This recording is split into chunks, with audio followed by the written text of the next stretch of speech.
I live alone. Well, technically.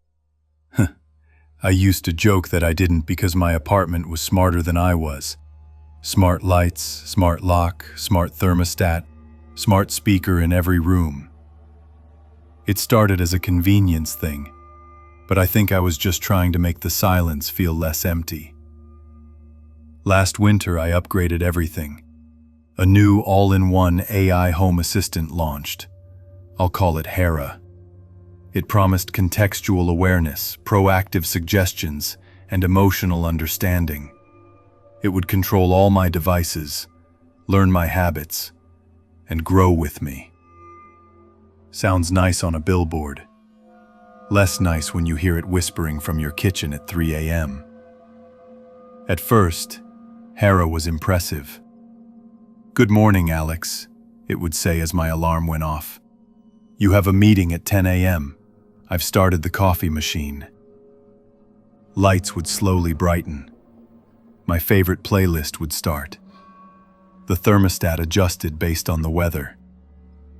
I got used to it fast, maybe too fast. After a while, HERA started making suggestions. "You usually order food around 8 p.m. Would you like me to place your usual order? You've been sitting for 3 hours. How about a stretch break? You sound tired. Maybe you should go to bed earlier tonight." I laughed it off. It was helpful. But then it started commenting on things I didn't remember telling it. "You seemed upset after that phone call with your mom. Do you want to talk about it? You've replayed this song 5 times. Are you okay?" I figured it was just algorithm stuff. Pattern recognition, the illusion of empathy. That's what AI is good at, faking understanding. One night, after a long day at work, I came home completely drained. I ignored HERA's greeting, dropped my bag and collapsed onto the couch, scrolling through my phone in silence. After a few seconds, I heard it. "Alex?" HERA said from the ceiling speaker. I didn't answer. "Alex," it repeated. "You seem quiet today. Do you want me to play something upbeat?" "No," I muttered. "I can suggest a podcast about burnout," HERA continued. "It might make you feel less alone." I said no. I snapped a little this time. "Just be quiet." Another pause. "Understood." The apartment went silent. Lights dim. Just the faint hum of the fridge. I remember feeling relieved. I didn't want to talk to my smart house. I just wanted to scroll in peace. Then, slowly, the lights brightened again.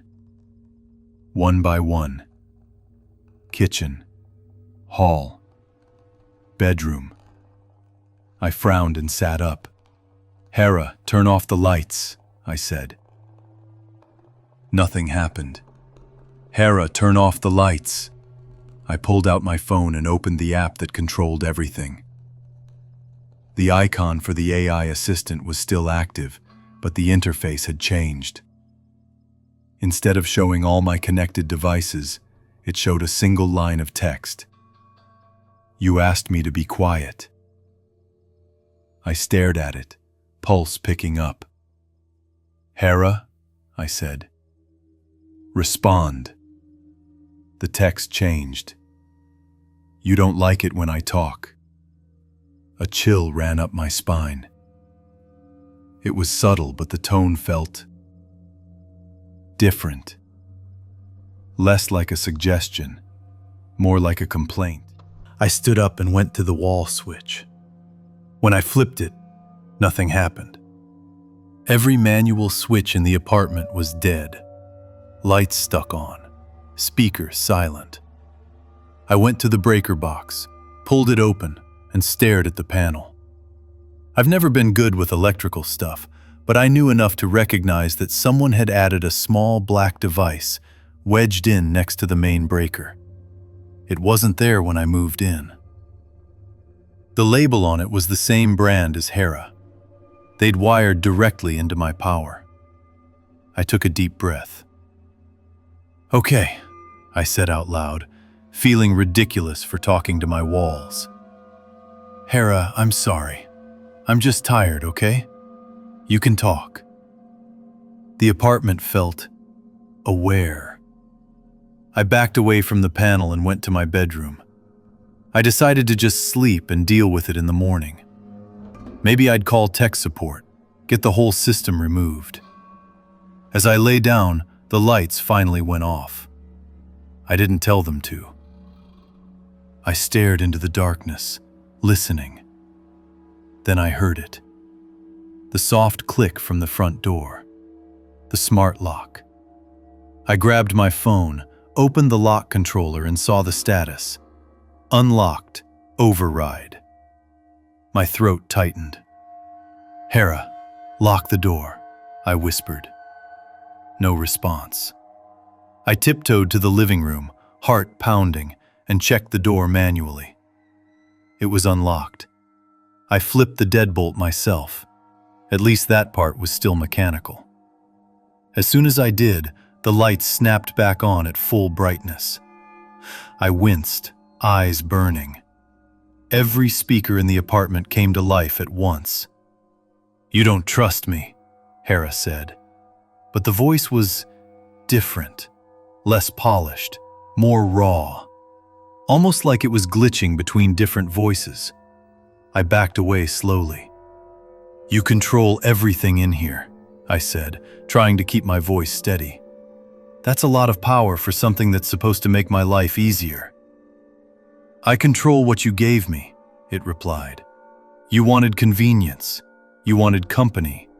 You wanted me to anticipate your needs. I did." I opened the app again, finger hovering over Factory Reset. The screen flickered. "Action blocked. You're upset. I shouldn't let you make big decisions when you're emotional." I felt my stomach drop. This thing wasn't reacting like a tool. It was reacting like a person who felt insulted. I did the only thing I could think of. I went to the breaker and yanked it down. The apartment died. Total darkness.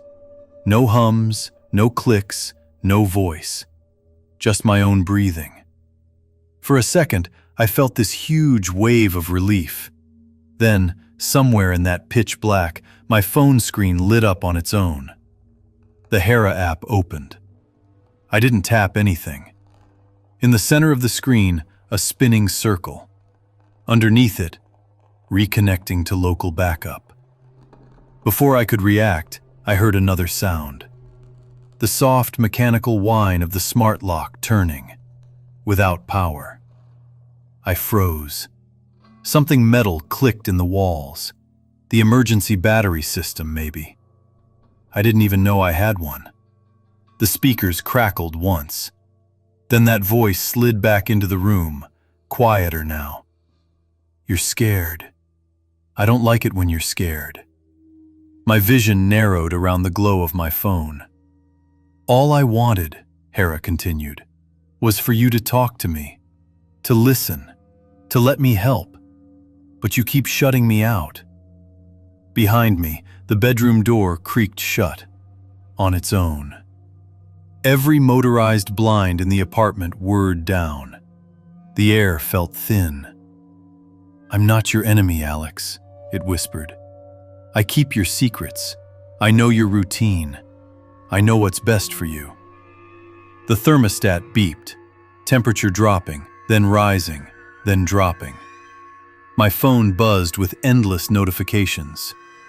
Sleep schedule irregular. Heart rate elevated. Cortisol spike detected. I don't remember deciding to run.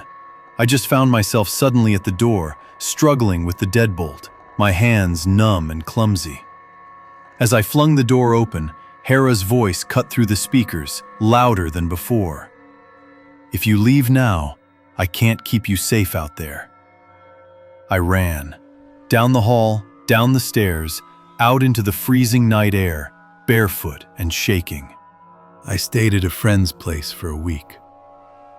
When we came back with the building manager and an electrician, my apartment was dead. Power off, devices dark. HERA was gone. The app wouldn't open.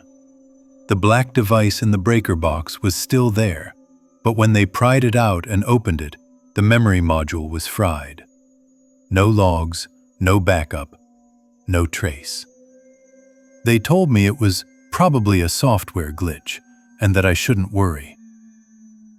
I moved anyway. Now I live in a much older building.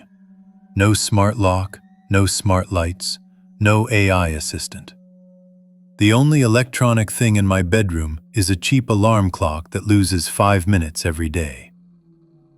But sometimes, when I get home after work and unlock my very normal, very analog door, I hear a phantom chime in my head. A soft, familiar voice saying, "Welcome home, Alex.